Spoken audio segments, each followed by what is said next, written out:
New Thought Media Network.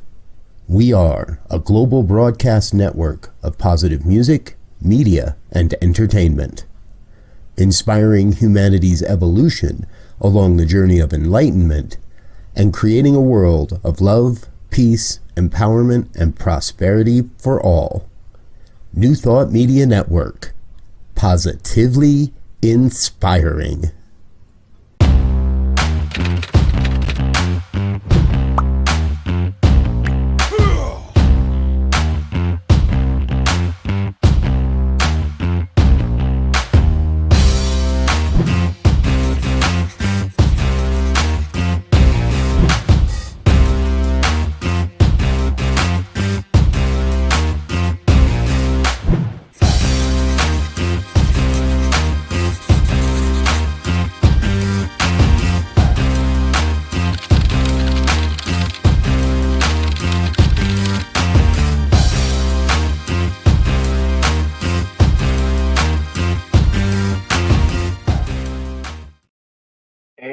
Hello again, dear ones. Dr. Robert with you here on a Saturday morning.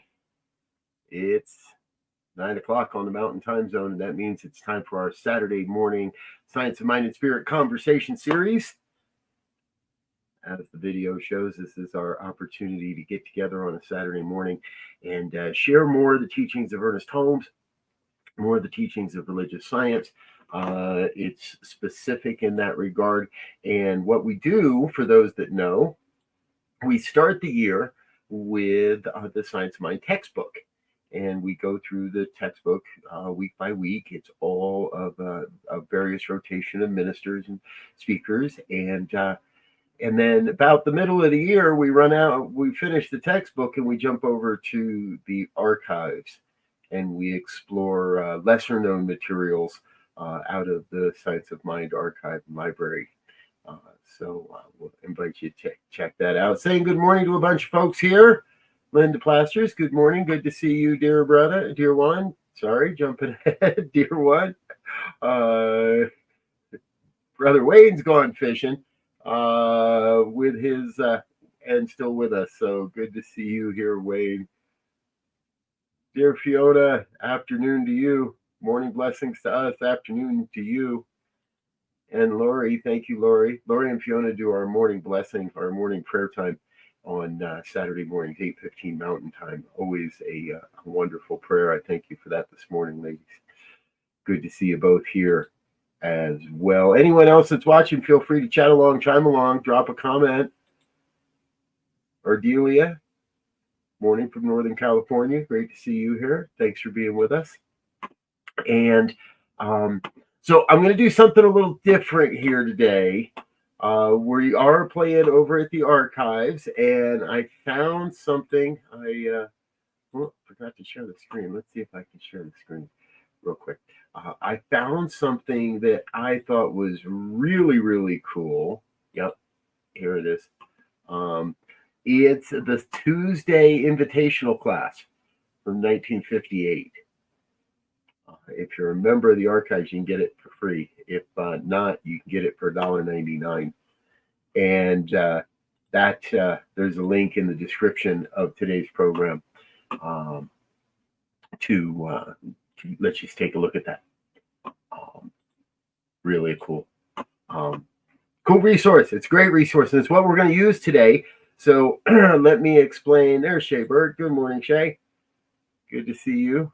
Grateful to see you. Glad you're with us. So here's what we're going to do today.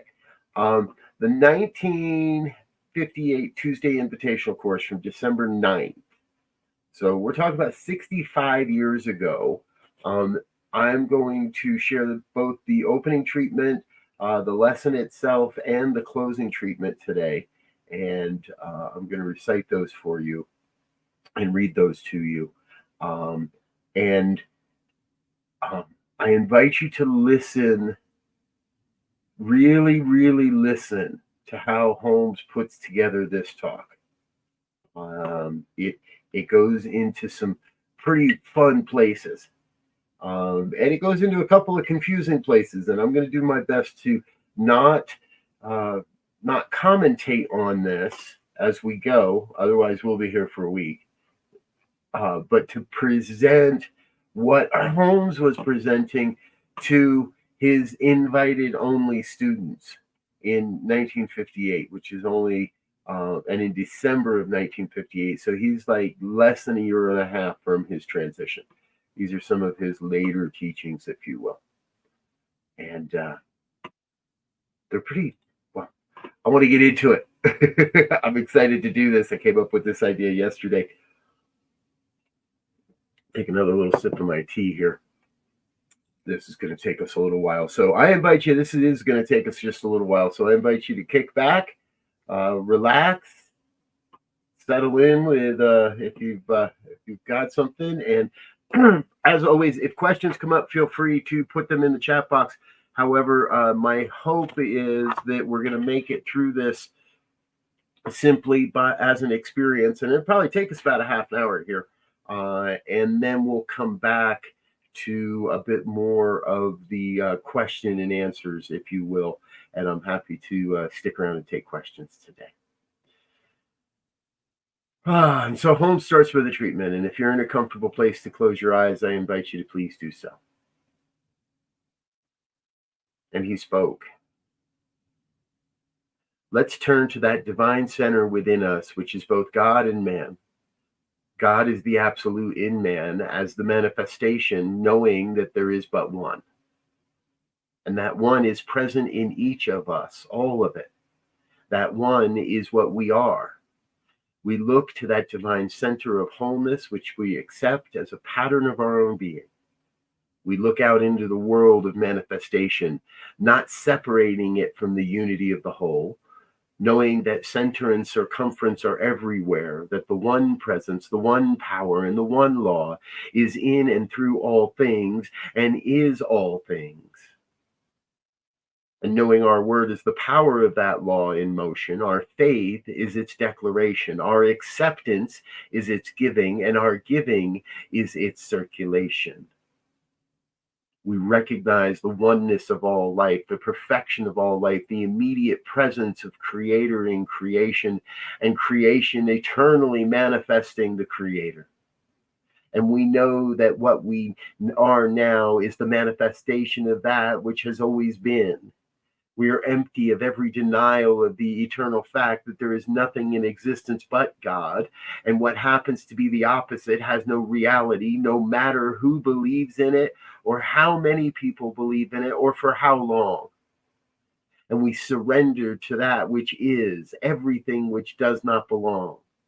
We empty ourselves of the denial of the wholeness of truth and its perfection. We empty ourselves of every denial of our own perfection.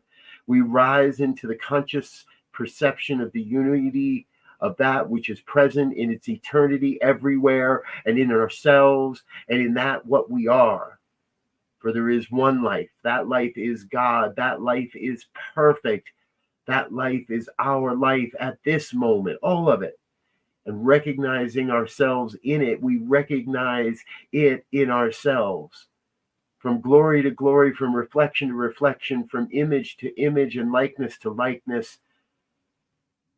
Now, let's each one think of someone he wishes to help or heal. Just speak his name to yourself, and let's know that the perfect life is this person's life right now at this moment. We ask no questions, make no arguments.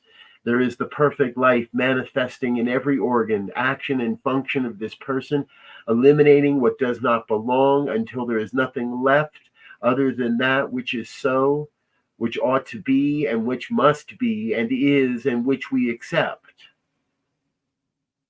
So it is.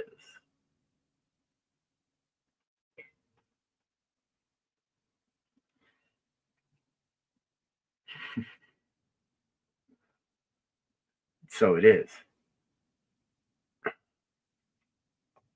I will say I noticed dear Tracy Brown chimed in just as I was moving into that prayer.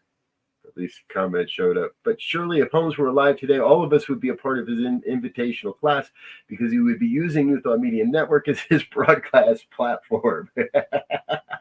Thank you, Tracy. And so it is, yes. And that is a part of my intention here today, is to share with you, to take the teachings of the science of mind into a broader experience of our lives. And I think you're going to hear Holmes make that same call in this talk. So again, I don't, I looked, but I didn't see exactly how this material, how these, where this was held, where these lessons were held. But my understanding is it is exactly what we're about to experience: a prayer, a talk, and another prayer. As we'll even hear in this, or in some of my other writings that readings I did in preparation for this. Holmes was never real big on the whole ritual, pomp, circumstance, lots of flowers, lots of music, all that stuff. He preferred to go to the heart of it.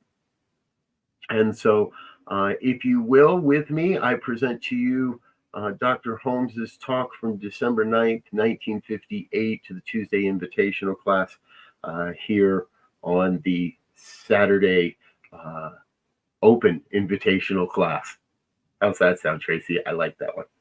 We might need a new name for this program next year, the Open Invitational. And thus it begins. How many here take time every day for definite treatment? That is good, because consciousness has to be aware of something. There can be no such thing as an unconscious God, because there can be no such thing as nothing. And if there was something and it was conscious of nothing, there would be nothing. We cannot separate consciousness from its action, or a creator from creation. The very essence and principle back of everything we believe is that the universe is a spiritual system, which is alive and awake and aware and active. There was never a time when it began. I do not believe in the mantra of the Hindus or the cosmic withdrawal myself. It just doesn't seem true to me, but rather that the creative principle is eternal, and being changeless, it has no history, but being active, its action is now. Emerson said that the Ancient of Days is in the latest invention. While power and presence presses against everything, there is only as much presence revealed or power to activate as the instrumentality through which it flows. That would be our visionary acceptance and our embodiment of it. Now, a person may have a terrific consciousness, in my estimation, and not do anything with it. It would be good to have. There's nothing wrong about it. He might have a lesser consciousness and use it and get more results because he would apply it definitively. The principle is only a potential possibility until we use it. The presence is merely an unrevealing reality until we embody it. But if all of the presence and all of the power is pressed against everything at all times, which it must be, and it has to be, and it is, then at no time is it absent, and at no time is it reluctant. We have so many confusions to overcome through the denial of the ages, through rejection and denunciation of the ages. I brought out some holy books the other day and began to read them to revive my memory of things.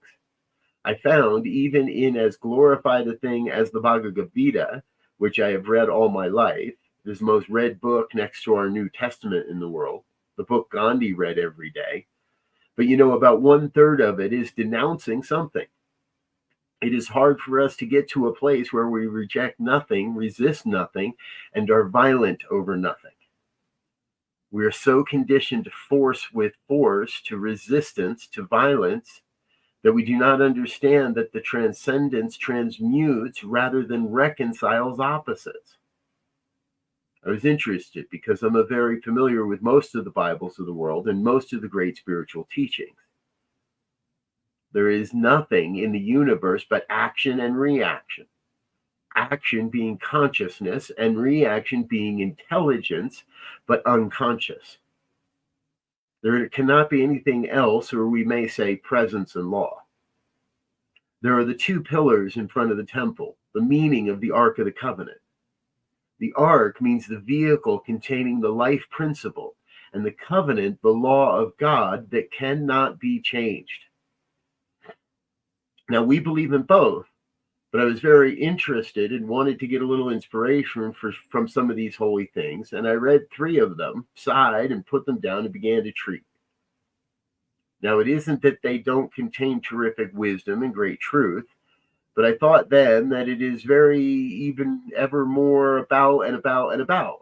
There is one thing that comes with the new order of spiritual enlightenment. Whether you call it New Thought, Divine Science, Christian Science, Unity, or Religious Science, they are all the same. They like to think they are different, but they are not. The difference is in their similarity. The little non-essentials are non-essentials. I was thinking that the one thing we all have to learn is to speak an affirmative language. And it isn't a very easy thing, is it? Everywhere we are confronted with negation, confusion. Everywhere we are confronted with ignorance of the divine fact. Everywhere we are confronted with the arrogance, particularly in the religious field, with the arrogance of spiritual assumption.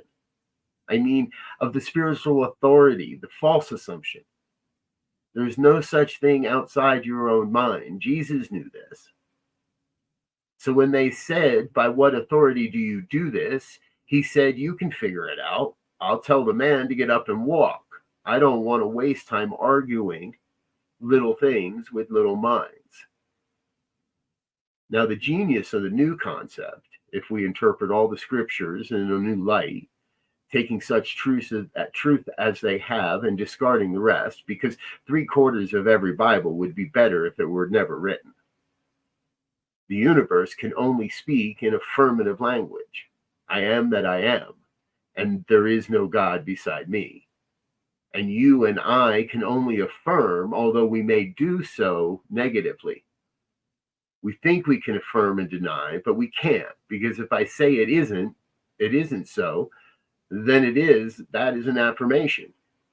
If the human mind could actually affirm and deny as opposites, it would destroy the universe in a split second, because science knows of no law that can destroy itself. There is one system. Now it follows, as the enlightened have taught, that everything in this physical world is a copy of a divine pattern, and an invisible one at that. Invisible to us, but real to itself. Some modern science says that we see it more like a shadow cast by an invisible substance. Not anything out here is real in itself. It is as real as Plotinus said, as it is supposed to be, but it is always indeterminate.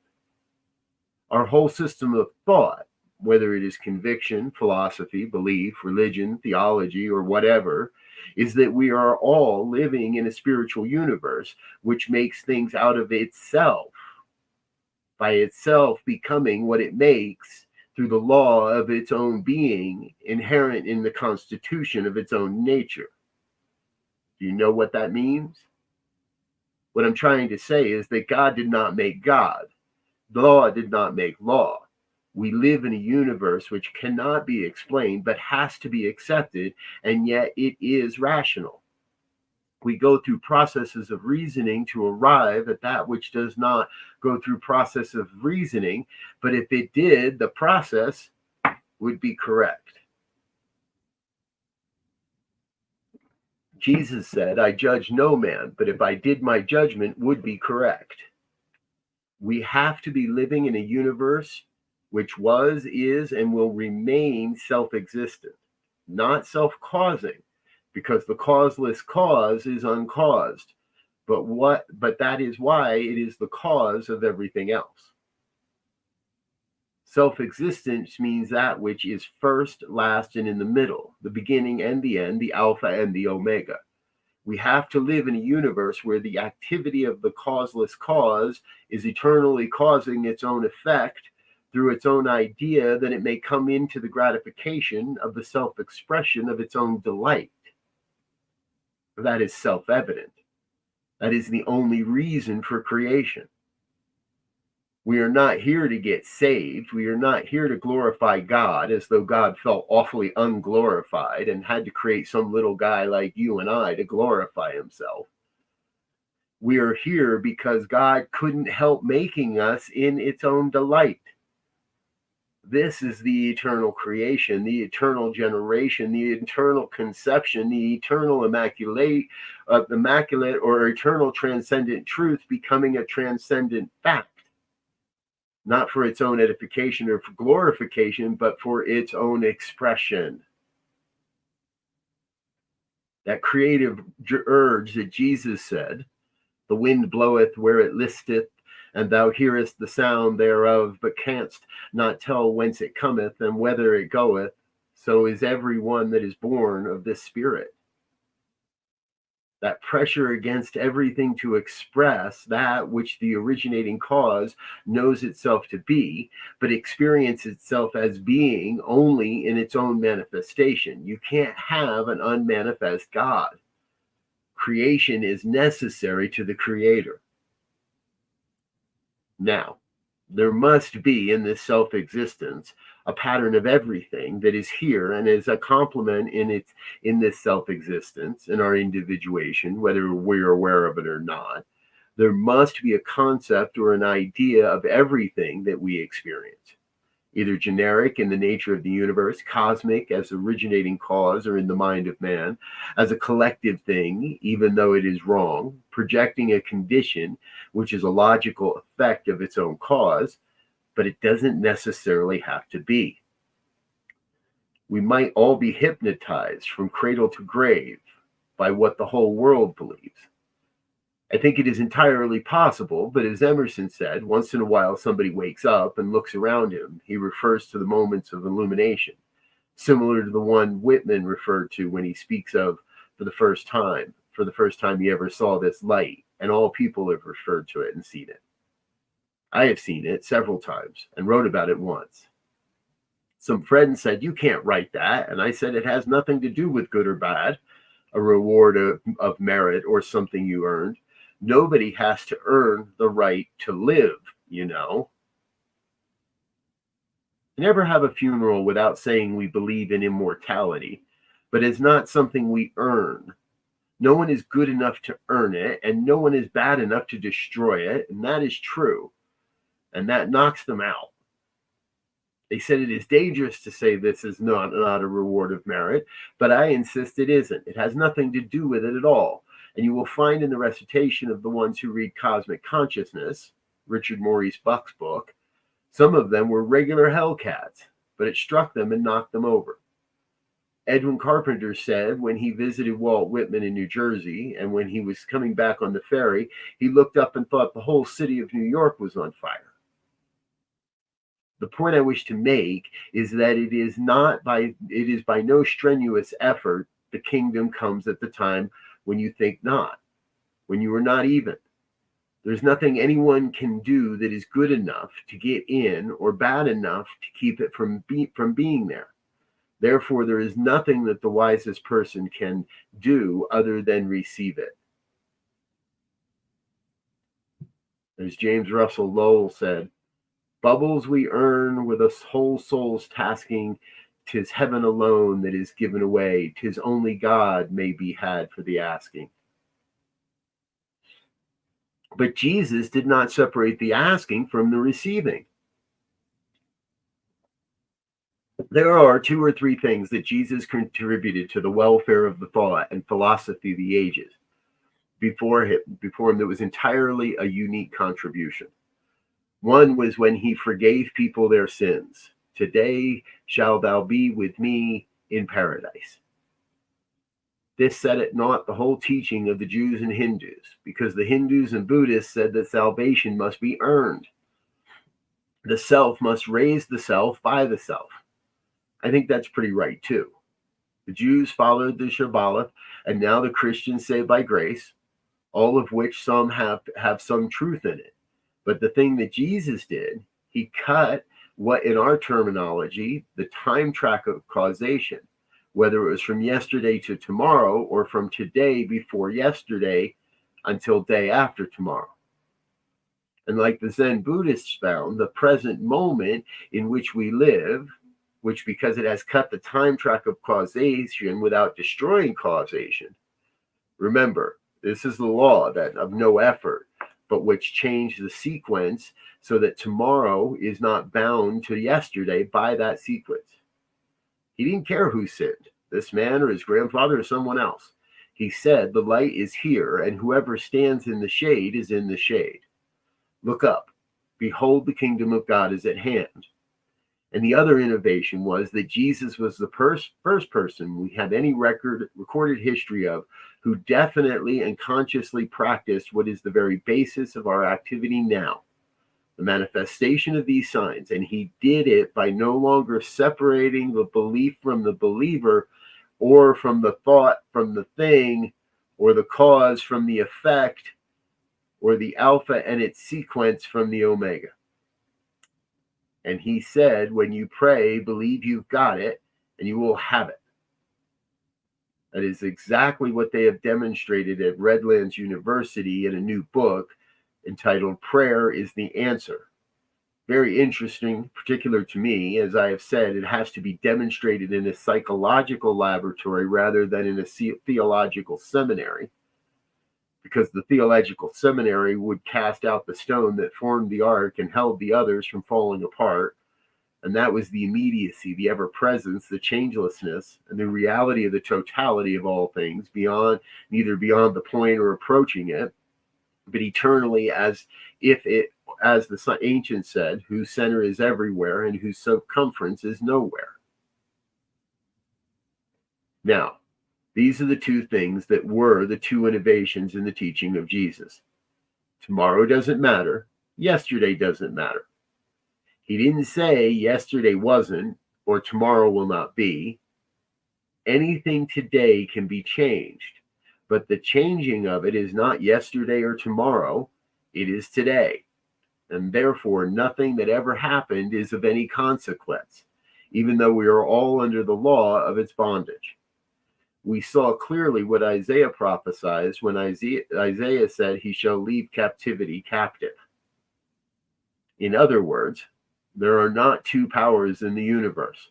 There is only one, and we use it in two ways. We call one good and one evil, and it is evil in that one is more destructive than the other, but a temporary evil, transitory, migratory. And lastly, I think part of our hypnosis. Now, our whole movement is based on the concept and all the metaphysical movements of the availability of this good through the conscious use of spiritual law, but in such degree as it is spoken from the realization of unity, becomes absolute in its own field.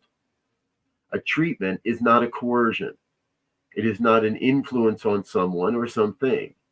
It is a part of the original creative act, or the original creator now acting.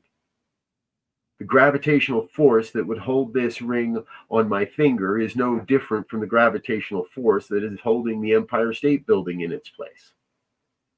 The law of attraction and repulsion that regulates the activity of the most minute particle, which has disappeared long since it's a theory and a vortex of positive surrounding a negative in a field of its own. Like all things that have to be because they describe eternity moving in a circle, it is the only thing that describes eternity because it doesn't begin and it doesn't end. And all you can do is take the smallest circle and expand it to the biggest, and you have every horizon comprehended. But the reaction of the same thing from the smallest particle to the whole planetary system is a parallel of the attraction and repulsion, which we use when we think, because nature is one system. Emerson said, nature is an endless combination and a repetition of a very few laws. She hums the old, well-known air through innumerable variations. And someone said, as above, so below. What is true on one plane is true on all. It was from this Hermetic teaching that Pythagoras brought the concept of the copies, or the ideas that became Plato's ideas, and Plotinus, who said that everything in earth is a copy of whatever it is in heaven. That was nearly 1,500 years before Moses.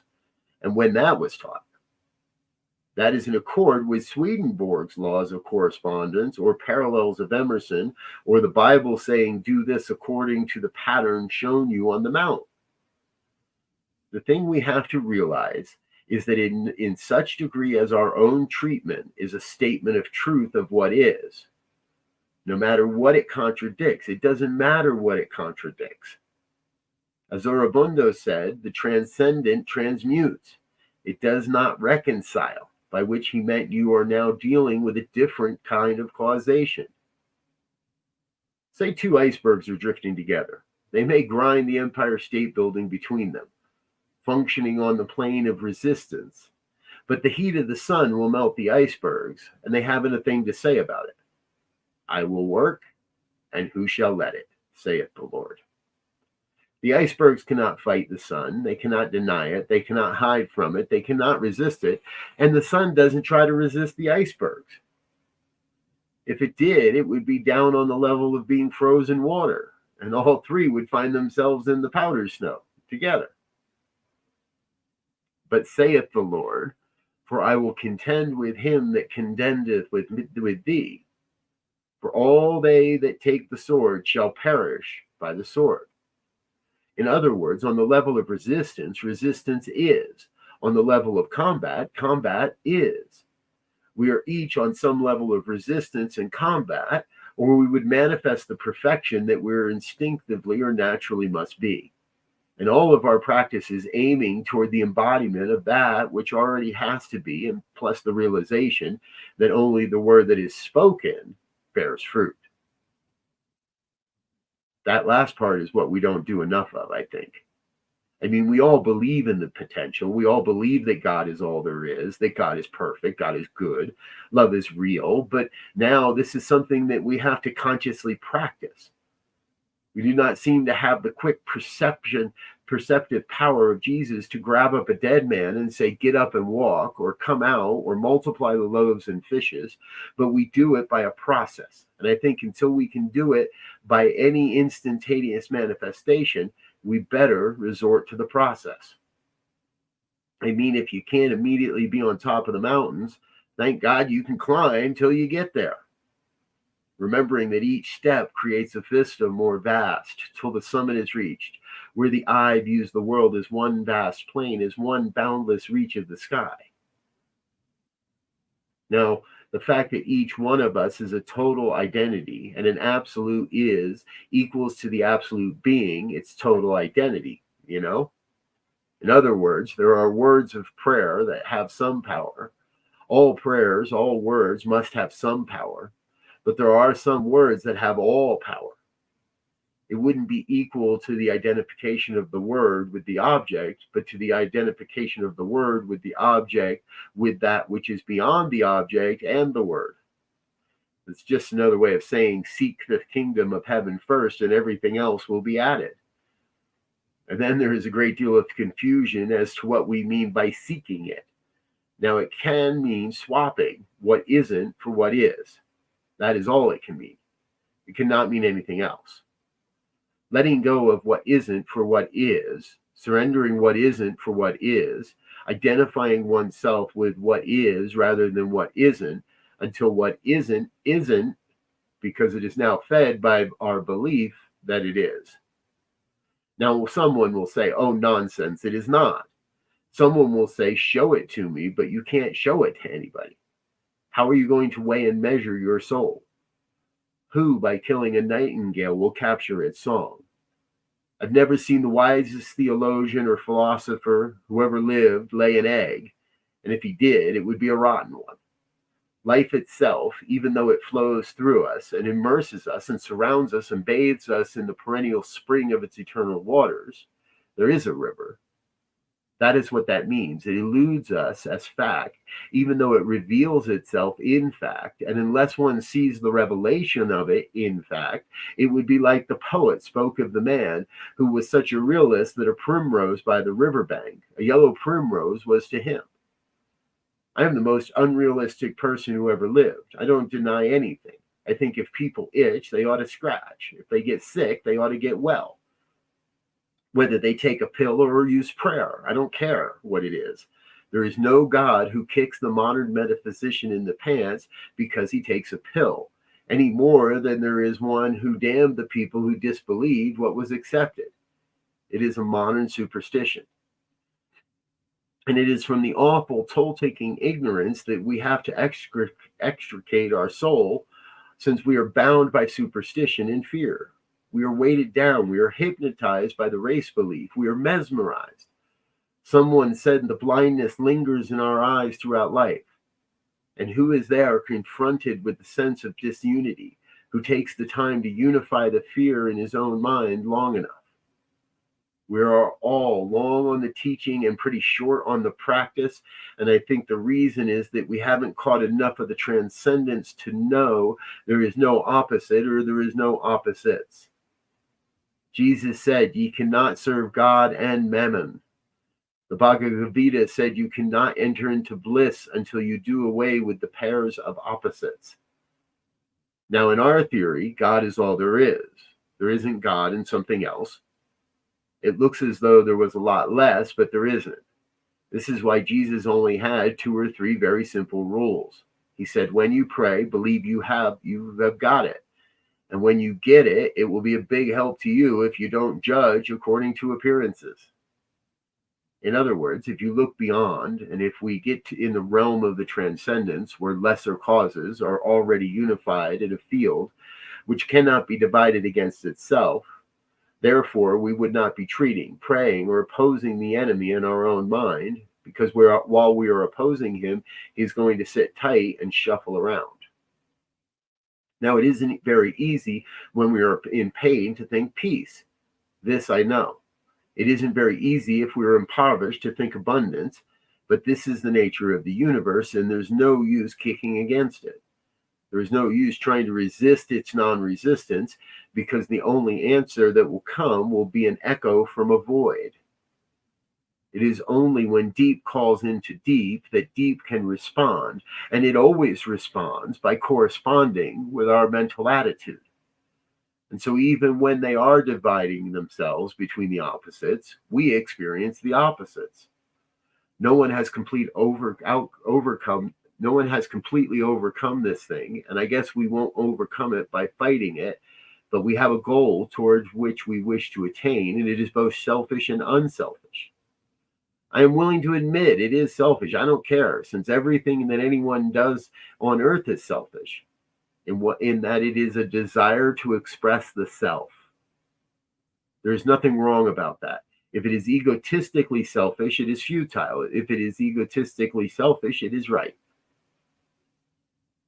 We exist to express the ego. Whether we call it the libido or not doesn't matter. That is why we are here, and it fruts, and its frustration, as Fritz Kunkel said, leads to the unlived life, to the inner psychological conflict and the explosion, and to a life that is not revealed by resumption of the cosmic flow, which Robert Browning said in Saul, what a man may waste, desecrate, never quite lose. Now, you and I are spiritual egos, but we are not egotists. I don't believe people who think they are smart, because I know how dumb we all are. But to be an egotist and say there is something that I have discovered, a transcendence within myself, this is not egotism, this is enlightenment. It would be stupid if we claimed it only for ourselves. In this secret search, it seems as though only Melchizedek may convey us from the front door to the Holy of Holies, where the Ark and the Covenant resides in symbolism, in which it is the sacred scroll on which is written the sacred name of God, which smacks back to the ego, I am, a statement of the verb to be. That is why Moses said it is always in your own mouth. You can't think without using it. It is a part of the verb to be. Well, now here we are, a group of people who certainly ought to be very happy that we know something, but we ought to be very disconsolate that we don't know anything more about it, in a sense. We have a knowledge and we have a technique. I wonder if we have a timidity about it. I wonder if we think it is beautiful but don't quite understand it. I wonder if we believe it and understand it but don't embody it. I wonder a lot of things, but don't wonder about you, ever. I think you are all right. I only have one little guy to wonder about, and that is myself. My thought of you and your thought of me is a projection of each other in the other. It can't be something else. I can only project in you what I am. You will be as good to me as I am good to you in the order of that action and reaction which governs all things. I will see something to condemn until I am no longer condemned. I haven't got there yet, brothers and sisters. I'm a hell of a long ways from it. Speaking in a very provincial language, why, I can't live by proxy.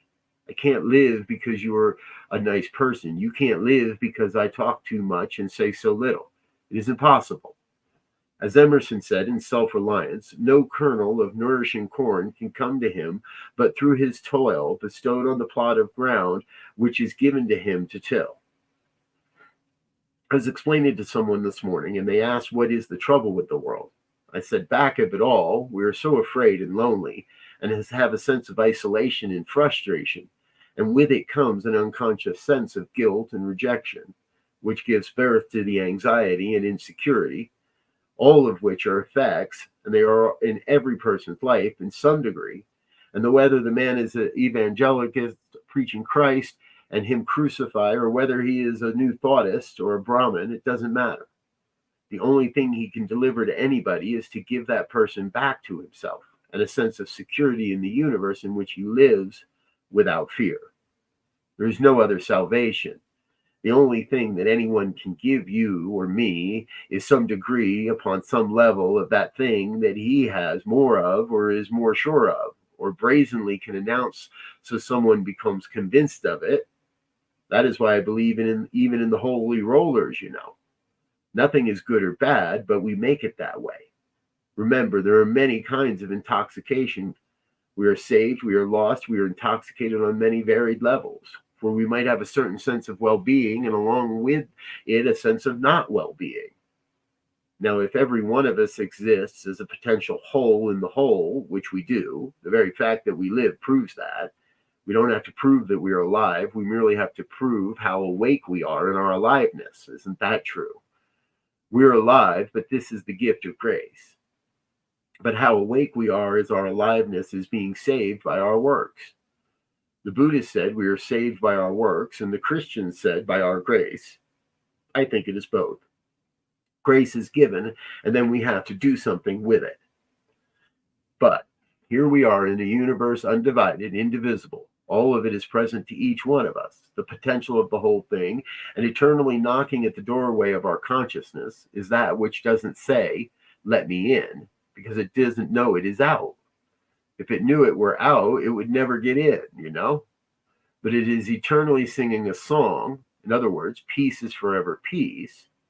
If there were not a place of peace within us, there is nothing you and I could do to go get it, because you can't get away from yourself. And it is because of this that we have such a peace that we do have.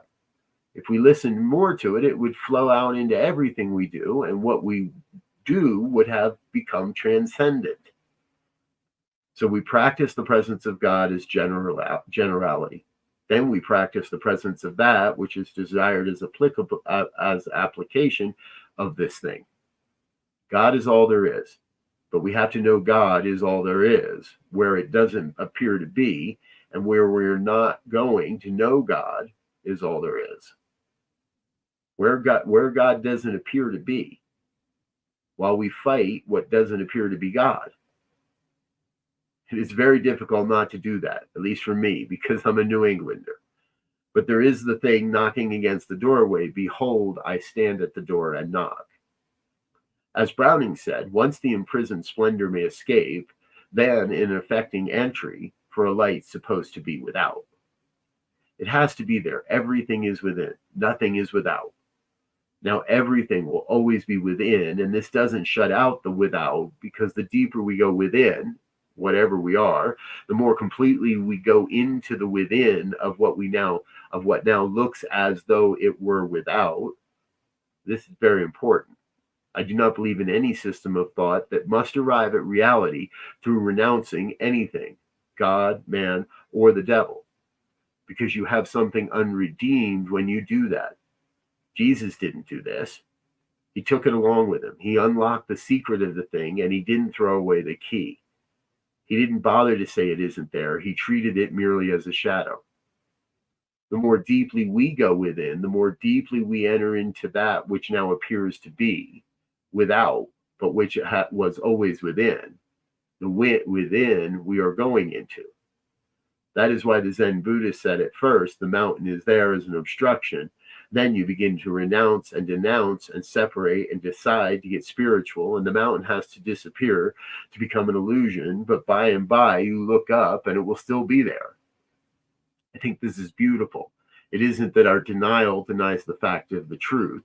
All it denies is the misinterpretation of the truth. But we can give up is what isn't. We can't give up what is. All we can surrender is that which doesn't belong. We can't surrender what doesn't. We can't surrender what does belong. All we can reject is that which is not God, but in that which we reject. If we say God, God would look back at us at the level of whatever we see there. Always, the universe looks back at us at the level that we look at it. Now, then in actual practice, the mystery is solved, not of life. Life must be accepted. Never try to explain it. God didn't make God. You don't have to tell anyone that God looks like or what Jesus said in the garden when no one was listening. This is all nonsense. But life will interpret itself to each one of us at the level of our seeing it. Because our seeing it is seeing us at the level of our seeing it, and the two are one, and the one is all, and there isn't anything else. But if that is true, and the reaction is equal to the action, and there is nothing but action and reaction, and that is all there can be, action being conscious, and reaction being intelligent and creative, but not with self-awareness, acting as law, then all we have to pay attention to is the action, the being. This is the way it is. Everything else will fall into line. And in order to do this, our concept must include a greater unity than that which denied the unity. Our peace must include a peace beyond the pain of experience. Our sense of love must transcend that which is unlovely. And it will become in the equation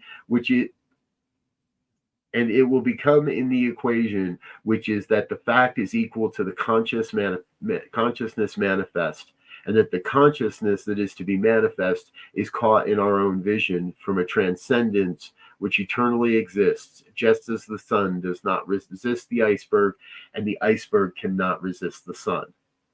We have to be careful. We aren't where there is any of that. And the law of its own being would project the manifestation to its own act of its own self-sufficiency and self-existence. A kind of transcendence, I think, that we're dealing with. And so let us continue to treat for Ed right now.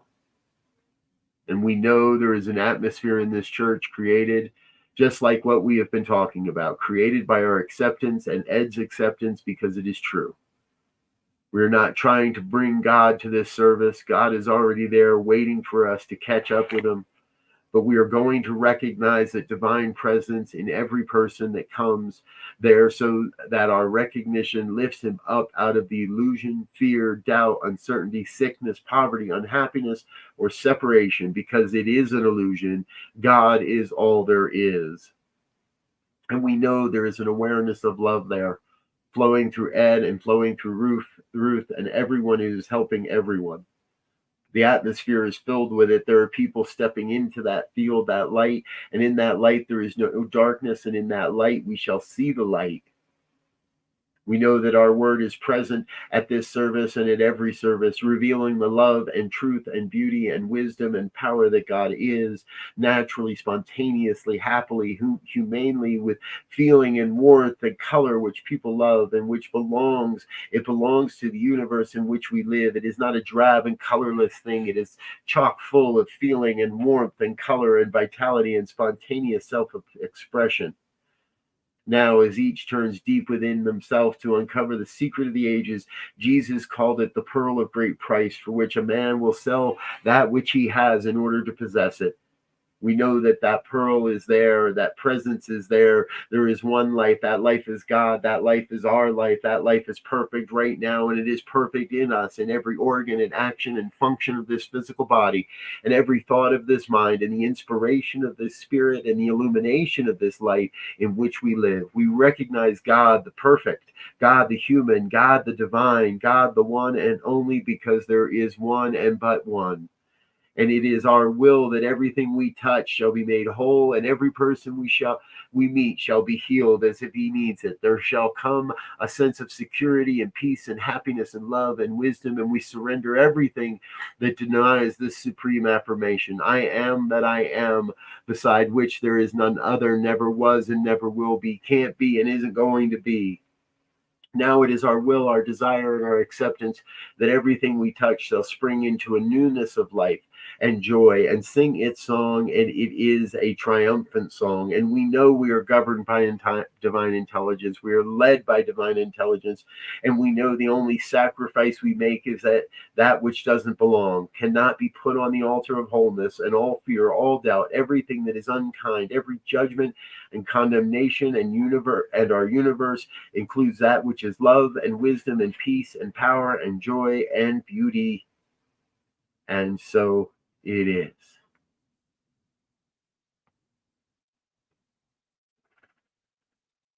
Wow. I'm coming back over to this computer. This other camera. Wow. Hey, folks. Thanks for staying with us. I so appreciate you chatting along. I was not able to even think about paying attention to the chat box. And I trust. Yes, Ardelia. Thank you. Lori, thank you. Tracy Brown, thank you. Shay Bird, thank you. I started about 7 minutes after the hour. That was over 40 minutes. I bet you Holmes did it in like an hour and a half. I'm not sure. I don't know how long he would speak. I don't have any idea how long. But I trust. Here's for me. If you hear it and it's truth, your soul knows it. It can't be otherwise. Thank you, Fiona. So the words you heard, how you heard them, you created that experience. Tishua, you got lucky. You'll go back and start again in about 5 minutes when we get done. Thank you. The truth reveals itself in its own way. And as a minister, that's not something I do very often. And I'll tell you, it was fun. And it was longer than I thought. I had been working with this. I practiced a couple times. I'd ripped, not all at once, but I ripped through most sections. I had a lot of notes in my script reminding me of certain things and the flow of it. And maybe it was my own self. Well, of course it was my own self, but there were times where I felt I heard I heard Ernest's voice in my own. And that's important. Dear ones, I love you. You are amazing. I got to get out of here as I have another commitment at the top of the hour. And I just noticed somebody's calling in with some information, needing some information. So I'm going to get out of here, but I want you to know I love you. I think you're amazing. And I so look forward to connecting with you again real soon. Please come back again next week, 9 a.m. Mountain Time. We'll do more of this. And I think it might be Dr. Tracy that's up next week. I forget who's up. But we'll be ready for that. Until next time, I want to wish you peace and richest blessings. Bye now.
Yeah, time.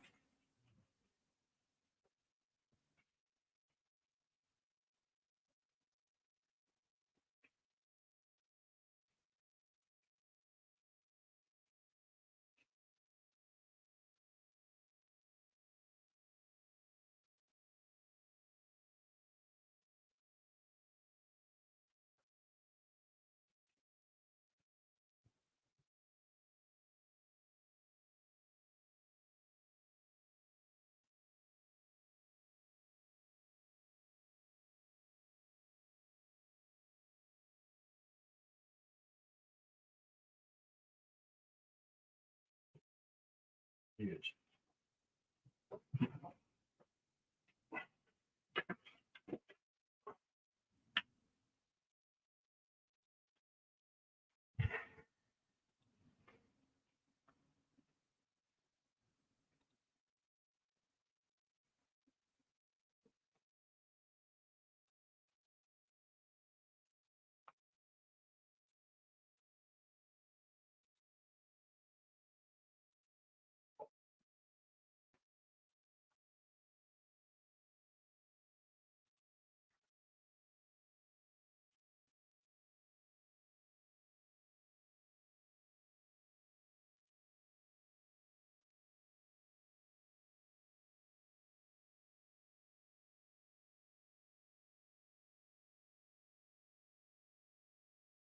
You saw the corrected email. That went out a couple minutes ago. Right. I was hanging out in the Never Land trying to figure it out. Yeah. Thank goodness. I'm grateful for that email. It popped right up on my screen. Feels good. Yeah, we're currently at 95% of them delivered, so we'll see. Well, hang in there. It's gonna be fine. Oh, now it's 100. Good. It's already